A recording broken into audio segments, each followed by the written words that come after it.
The terminal egress continues to be a prime target for the Contingency, even if our fallen Empire friends can't seem to make up their minds whether the Contingency itself is a prime target for them. Hello, Legion. This is Hadrian. Thank you for being here. Let's play some more Stellaris Galactic Paragons in our High Dominion 2 series, where I am going to basically order my entire complement of ships that I have into the terminal egress. And another thing I'm going to do, we've got a bit of an alternate reality moment here, as I've called them many times, or an alternate universe moment here. Remember that I sent this science ship to survey the OCOD system last episode because we can't rebuild our our outpost there right now. Well, I just attempted to record this episode a few minutes ago, and I got maybe 5 minutes into it, did a few things. The combat order that I just gave, I've already launched, and we've gotten through it. And the moment that the science ship arrives in the OCOD system is a moment that another force from the Contingency arrived and immediately just slaughtered the scientist. So we're going to restart the episode because I got madder at this playthrough than I think I've gotten yet. And I was like, you know what? Let's not drop that particular choice of words. So we're just going to send the scientists back to the archaeological site where they are safe. And we are attacking the Contingency. The Contingency has left. Let's now, so all of them are now following their order to kind of return to the black hole at the center. We're going to send this construction ship to the terminal egress here. Now, as I recall, last episode, when that force arrived in the terminal egress, we actually lost our army. I've got some building I've got to do on planets too. I'll check that in a second. Let's take a look. Yeah, we no longer have any of the army that I had built previously. They just got completely annihilated, sadly. Did I also lose? No. Kaisha is still alive, but the army that she was in charge of is definitely not. So, Magrathi. I'm just looking at what I might be able to build here. This is an industrial world, so we're going to build an industrial district. The Irana colony is a factory world, so we're going to build an industrial district.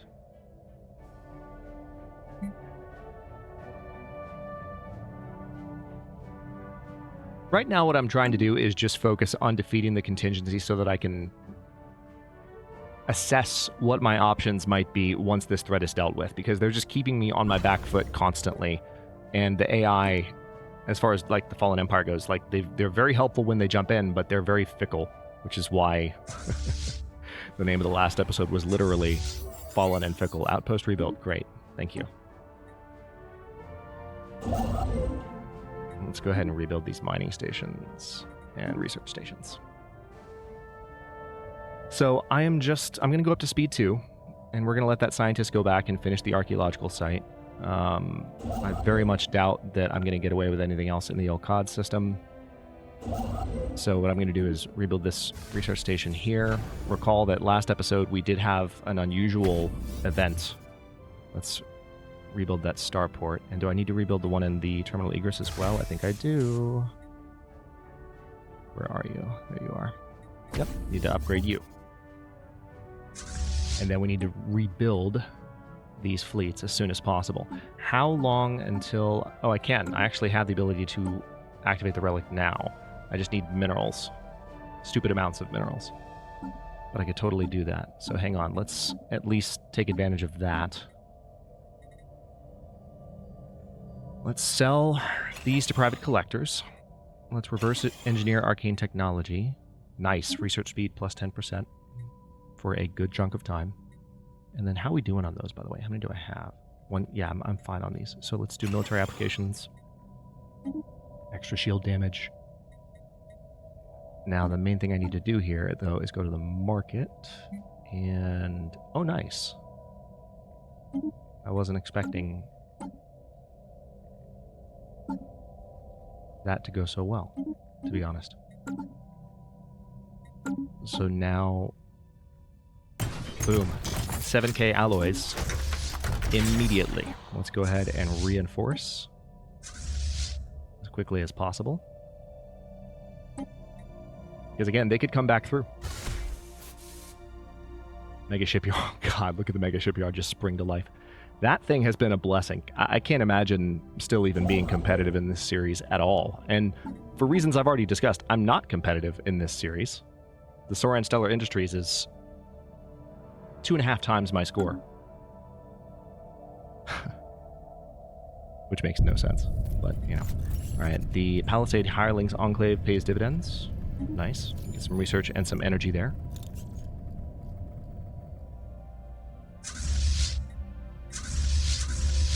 Okay, I'm going to reinforce the 3rd Star Order.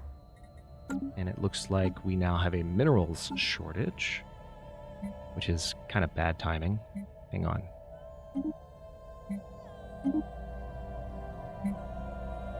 There we go.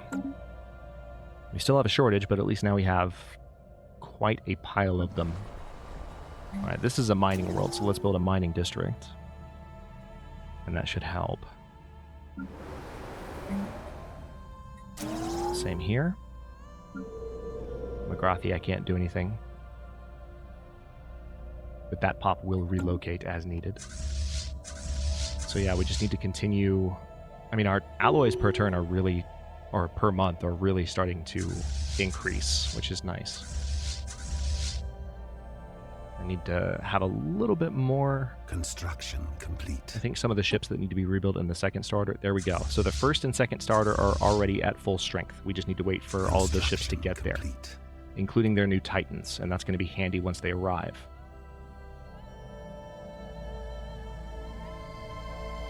Having a stronger fleet will help in a number of ways diplomatically. I'll go ahead and give the order to rebuild the 3rd Star Order there. Yeah, bunch of frigates.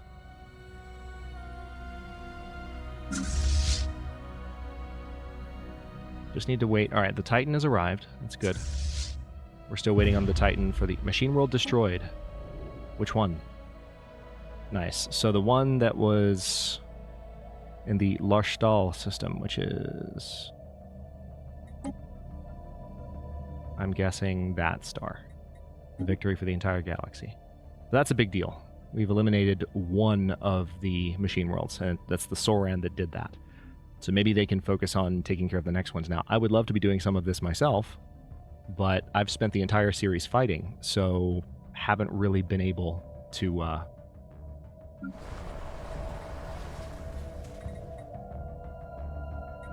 establish myself in a meaningful way. I've been able to establish myself in my head. We've got a cool story going because we've fought this, you know, so many conflicts over the course of the entire series. 0G construction vessel under attack. 0G okay, so construction vessel destroyed. I thought I had withdrawn them farther than that, but that's fine.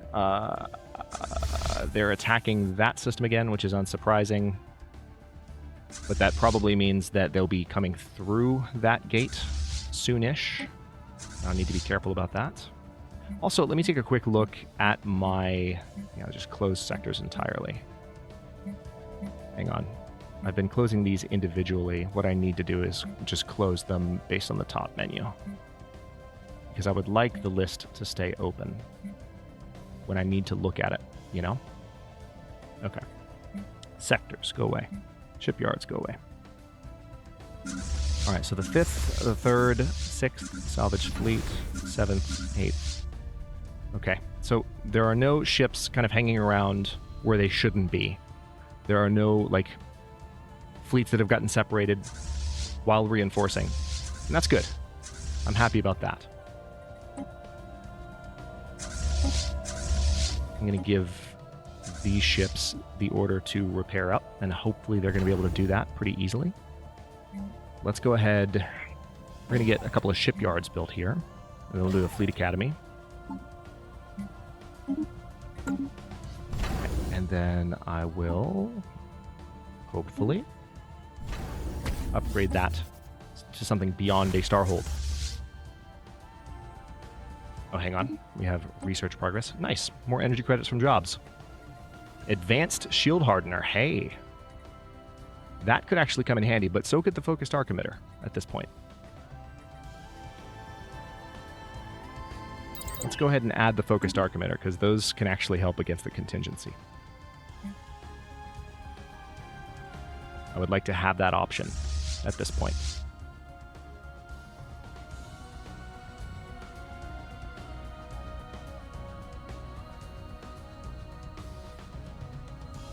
Attacking enemy vessels. And here they come. Seems like a smaller fleet, though.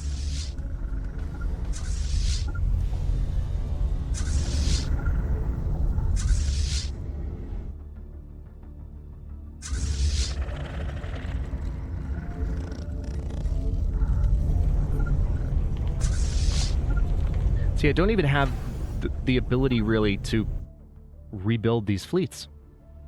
0G construction vessel destroyed. Oh my god, they're sending a massive force. Vessels destroyed. What am I supposed to do? Seriously. I've done literally everything I can. And look, I think I'm destroyed. I'm losing my Titans. They're still winning this.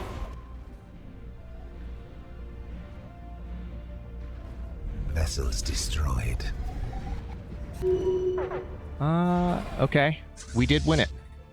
But at tremendous cost. Oh my god. Alright, so that was a pretty big victory because we defeated a number of their ships that really wanted the terminal egress. The Juggernaut survived. And now we just have to continue... How soon can I activate that frickin' relic again? It's 900 days. So the relic activation cooldown is... Does that actually show a counter? No, it doesn't. Or does it show a counter? Will expire in 1.6 years. Okay. Speaking of the passage of time, let's take another look at the Imperial Armada. Okay, so that's still going to be a while. About 3 years there. And change.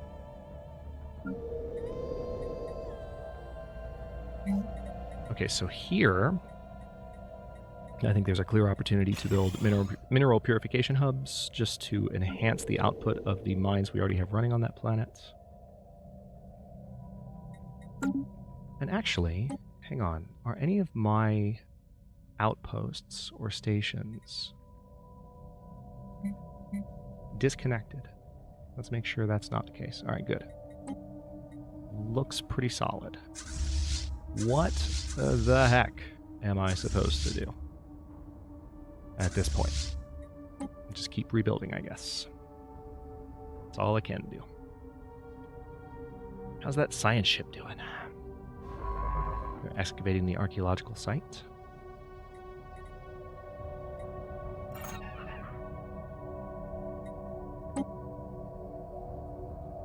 Shipyard is almost done in the terminal egress station. All right, so with that being built, that's a pretty big deal because, first of all,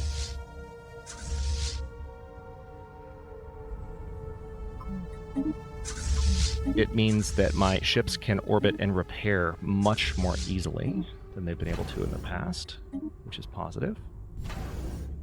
And we have a second shipyard being built. Do I have any other edicts that I can run?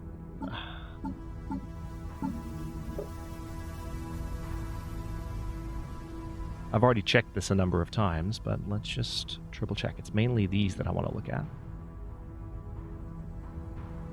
Ship build speed while in a defensive war. Well, unfortunately, this is an endgame crisis, so it doesn't count as a war that I know of. I like the idea of improving planetary build speed. But at this point, I would actually start losing Unity, which I have 2 million Unity stored up. It wouldn't be the worst thing. So let's go ahead and do Ambition Architectural Renaissance, because I'm alright with that.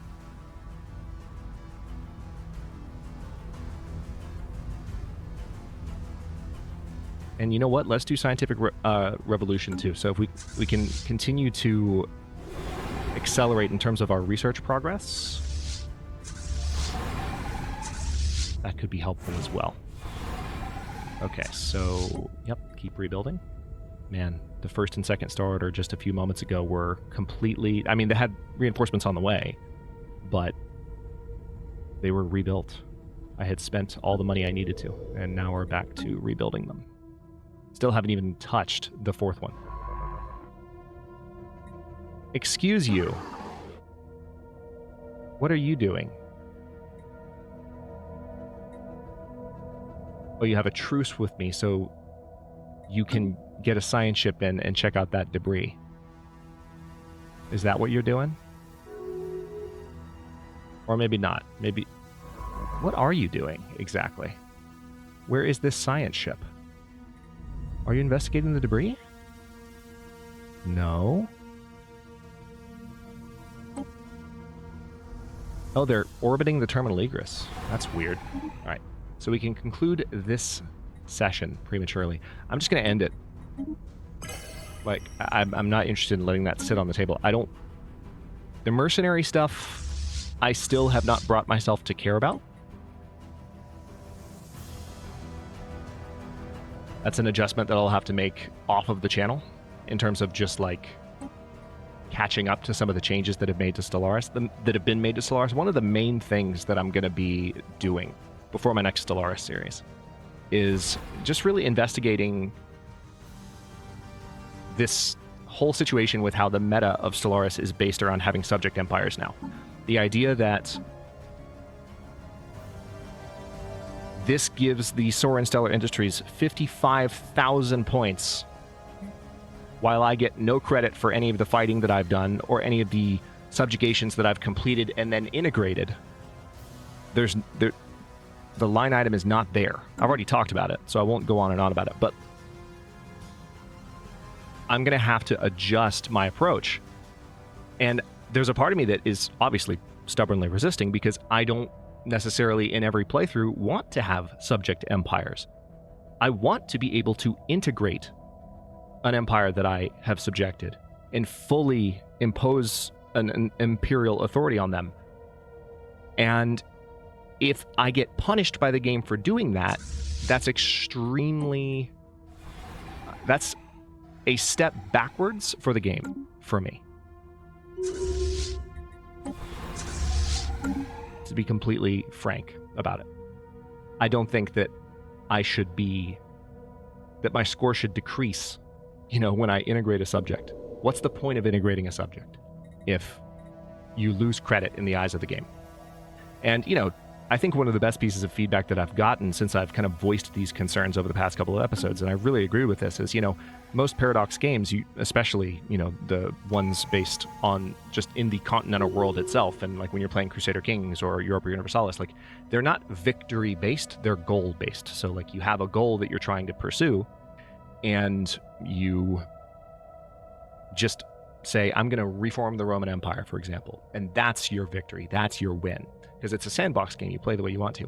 And it's weird because Stellaris, because it allows you to kind of start out, I think, at the beginning with just one system and expand, I think with Stellaris in a unique way, there's more of an intrinsic and implicit drive to win. Because you want to, start from the beginning and then expand outward until you conquer the galaxy or achieve victory in some other way.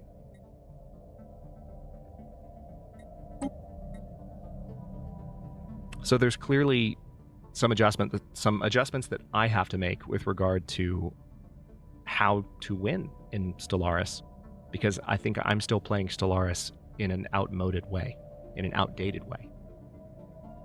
And it makes me sad because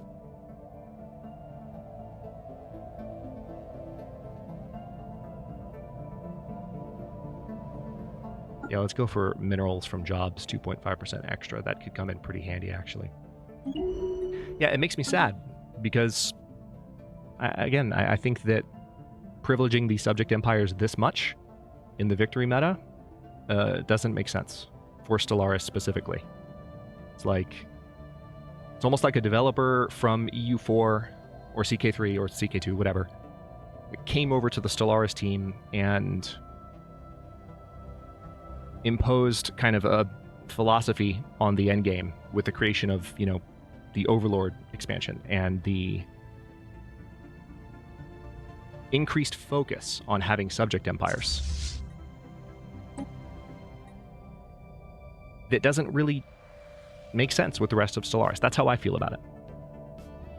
And it's possible that I can just adjust. That I can just figure out what's different about the game now and do better the next time I play Stellaris on the channel. But this has been... I think I'd be less annoyed in general, to be completely honest. I think I'd be less irritated if I hadn't used the name High Dominion 2 for this series. This series means a lot to me. I mean, High Dominion 1 was one of the first really big Stellaris series that I had on the channels back when Apocalypse came out. That was really cool. Had a lot of fun with that. And it's a shame, to have a sequel series marred by this amount of nonsense. And I had a commenter remind me last episode, there was so much nonsense last episode that I forgot this happened. Remember the bugged station that popped up in the Navogi black hole? Yeah, they just got a full strength station in the middle of combat with me, that in a system that I had just personally retaken, and now they control it. Let's not mention that part. And by the way, the Fallen Empire that was helping me and sending their ships around and getting stuff done, they're now nowhere to be seen. So yeah, there's a lot of nonsense at the moment. All right, so I can at this point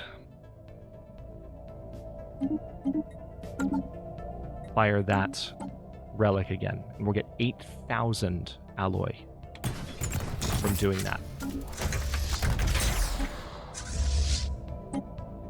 So I've now given the order to fully rebuild the first and second star order.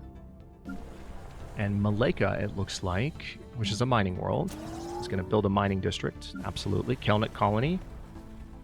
Currently a factory world, but it looks like the auto designation here.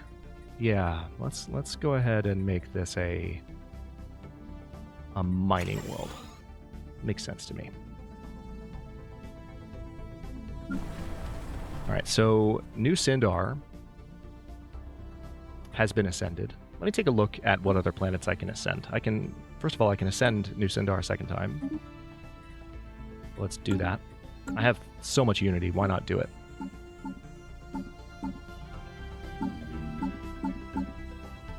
Is it F10 that has No, which one are you? It's not expansion planner. It's planets and sectors. Yeah, there we go. I was looking at it. All right, F9. Really what I need to do is look at research output and go based on that. Yeah, so Rouse and Vola is one example of a planet that I can upgrade. We're going to focus on that. I didn't mean to take a screenshot. Okay, cool. Thanks for the screenshot, game. Appreciate that. It's so useful. All right, Kapara, same thing. Maybe just pick one planet per sector and ascend them.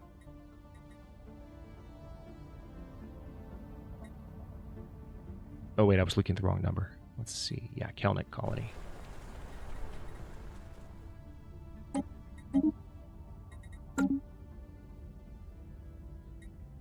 Post-Rano mandates. Yep. I do need to be careful with this because I don't have an infinite amount of influence, and I am now negative or not influence, but unity. I am now negative in unity, so I'll need to be very mindful of that. Yeah, Cart can absolutely ascend. I might also have some planets now that I can safely turn off, martial law, as I've done many times. Hello? Where do I click? Thank you. It pulls up different things depending on where on the bar you click, and it's I just want to click. I just want to open this. I want to expand this, please. That's all I wanted. That's it. That's literally it. Okay.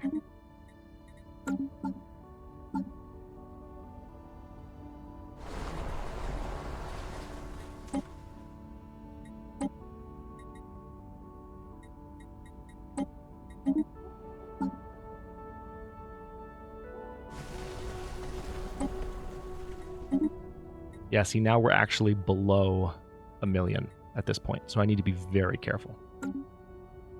Yeah, Wegri, I think, makes a ton of sense to ascend as a planet. Wayford 2 also makes a lot of sense. Let's do that and then be done with it. Because at this point, I'm going to have to cancel some of my ambitions before long. And I don't want to, but that's where we are at the moment. Okay, well, speaking of places where we have martial law established, let's take a look at this. So currently we have martial law here. Let's go ahead and end martial law. We're showing some crime there, but maybe establishing martial or removing martial law there will be beneficial.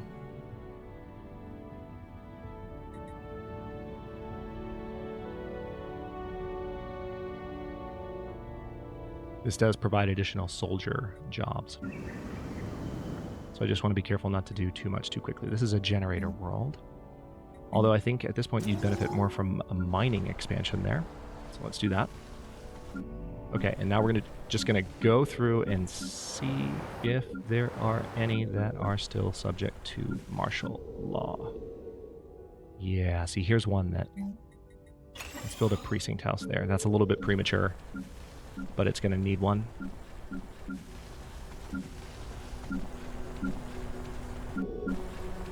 So it looks like most planets I've dealt with this, I think, pretty handily. Yeah, so here's an example of one where I can end martial law and end the anti-crime campaign. Actually, no, I can't end the anti-crime campaign. Crap. My mistake. Because we still have the center of the drug trade here. So that might hurt crime on Kapara. But at the same time, allowing that planet to grow a little bit more freely and be less restricted might be good for it overall. Let's end this one. That's an example of one where I was able to safely get away with ending both. Klohoapaja, I definitely can't. Cannot do that yet.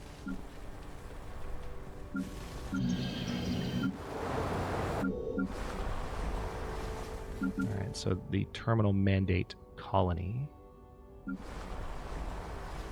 Alright, so we have Wegmore Prime, which is a penal colony in the terminal egress. What if we ascended that one? There's a question. Okay, I think... Wow, I've got a... Is this the frontier sector? Holy crap, yeah. We need to do some new sectors. Maybe even have a new governor.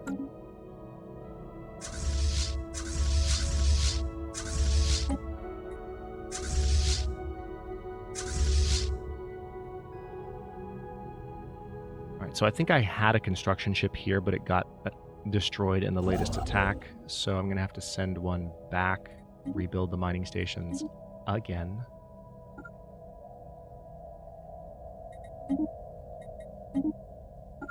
And then go to the Sterope system and hang out and hopefully be okay. And now let's just continue here and see how things go. Space Saplo Galactic Hierarchy joined the Galactic Imperium. Nice.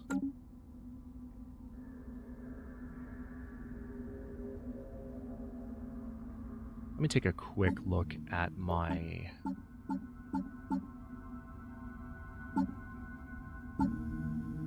edicts.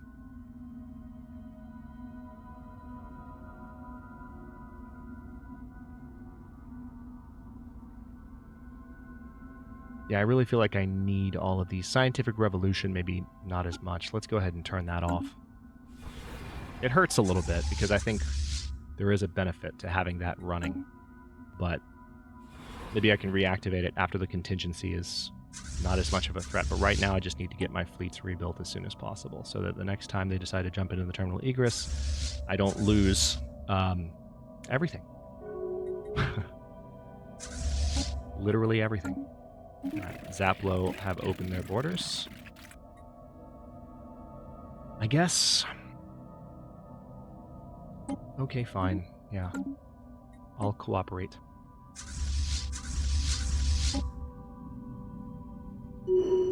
Technology secured.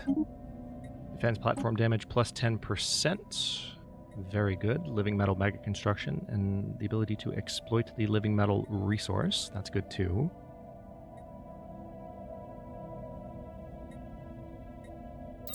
Let's go ahead and upgrade explosive weapon damage.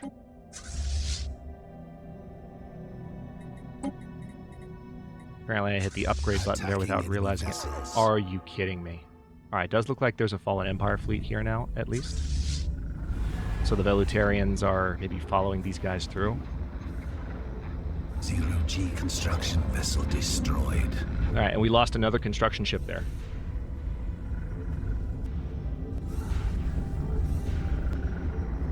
Vessels destroyed.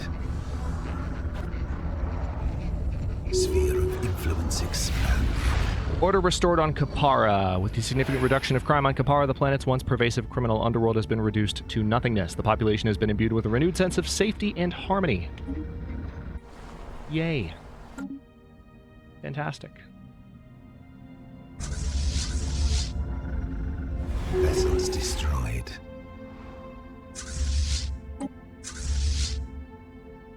Okay.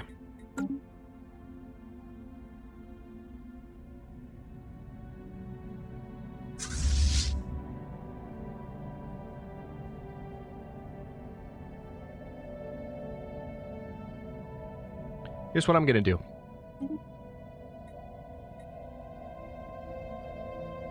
I am loath to do this, and I'm also doing it somewhat impulsively, which makes me give myself pause. But at the same time, this is a feeling I've been having for a couple of days. And while it does feel like an impulse, it also feels like a gut response, and sometimes it's good to go with your gut. I'm going to call this series here. I am done. This has been an incredibly frustrating series for me from the very beginning, and in this particular case, I'm no longer having fun with this series.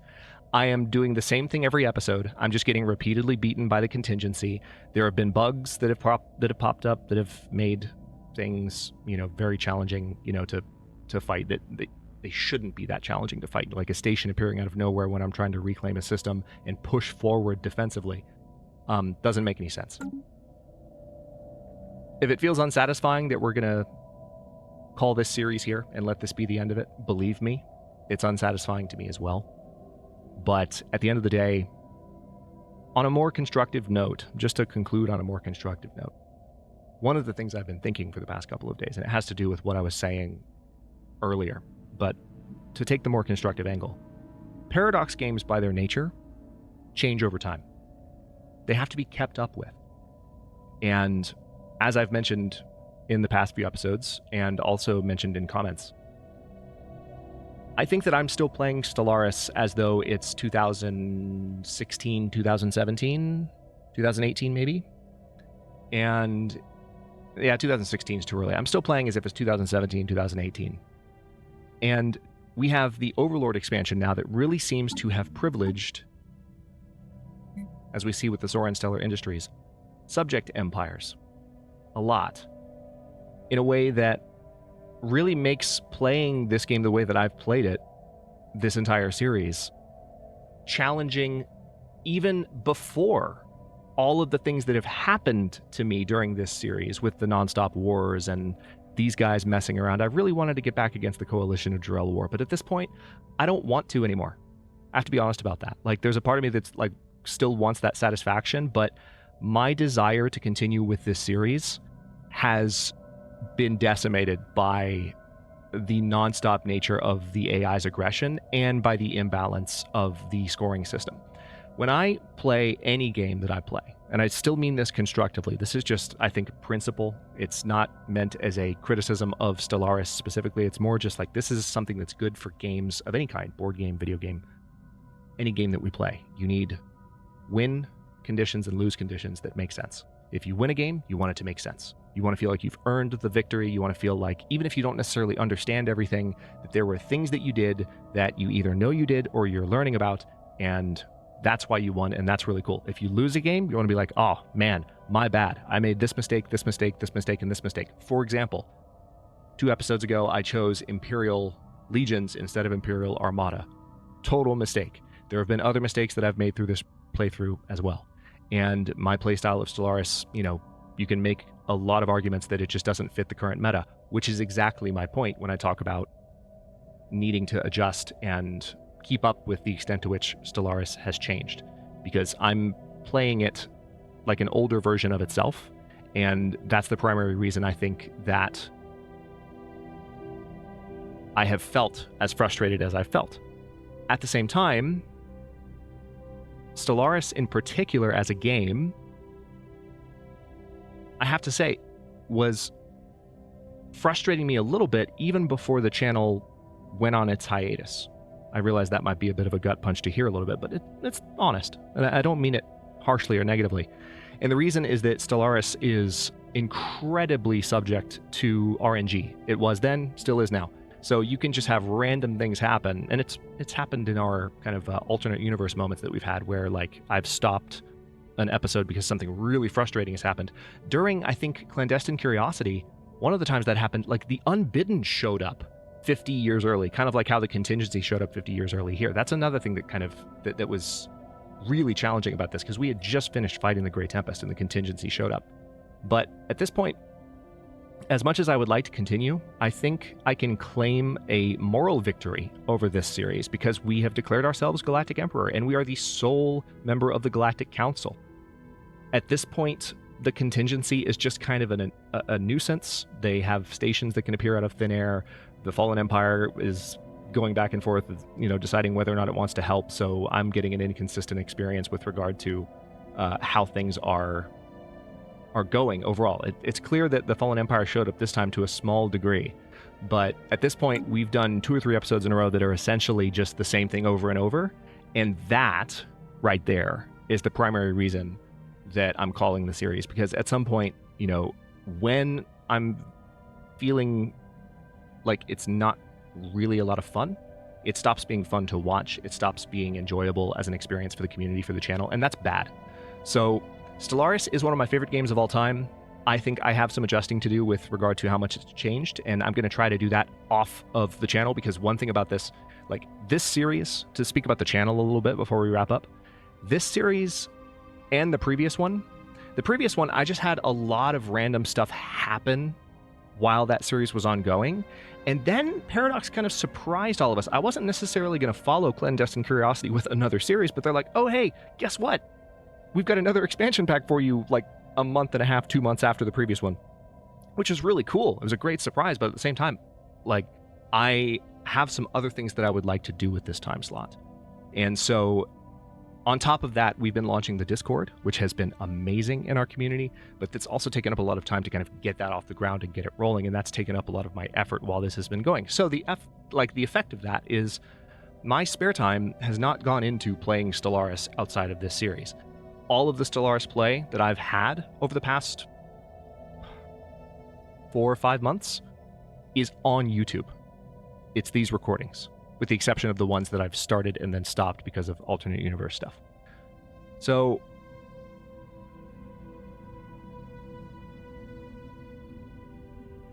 I'm trying to think if there's anything else that I wanted to cover.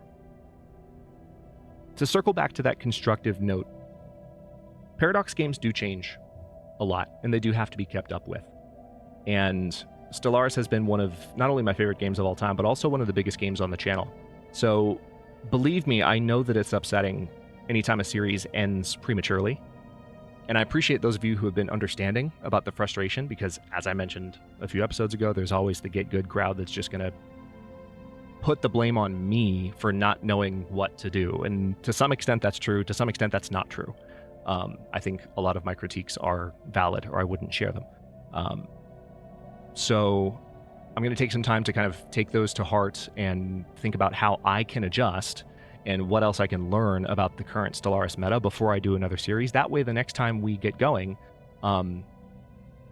we can do a little bit better. And also, it's not even necessarily about winning the game. It's just about, again, having clear win-lose conditions where a win makes sense or a loss makes sense, and you don't feel like you're losing when you should be winning or winning when you should be losing, because that's what creates a lack of enjoyment for me personally, and it's a very individualized, subjective thing, and it's open to disagreement, and that's completely fine, but it's also honestly the way that I feel. Another thing that we might experiment with in the next series, I might play around with some mods to see about see if I can not only attenuate some of these issues, but just make the game a little bit more spicy, a little bit more interesting in ways that I haven't played around with before, because this is vanilla Stellaris. as was the last series, as was the series before that. So I'll take some time. We'll play some other science fiction related stuff in this time slot once I have time to kind of think about what I would like the premiere to be. And we'll come back stronger with Stellaris in the future once I kind of have my head around the current gameplay meta. Until then, thank you so much for watching the series. Sorry it ended on a bit of a rough note. Thank you for those of you who have been understanding. If you enjoyed it, don't forget to like the video and subscribe to follow along. If it's not your first time or even your second, look for the join button to access unique emotes, badges, and other perks. New episodes are coming out every day, but Thursday at 3 p.m. US Eastern Time, once we have a new series going anyway. Comments are always welcome. Let me know what you think, and I'll see you next time.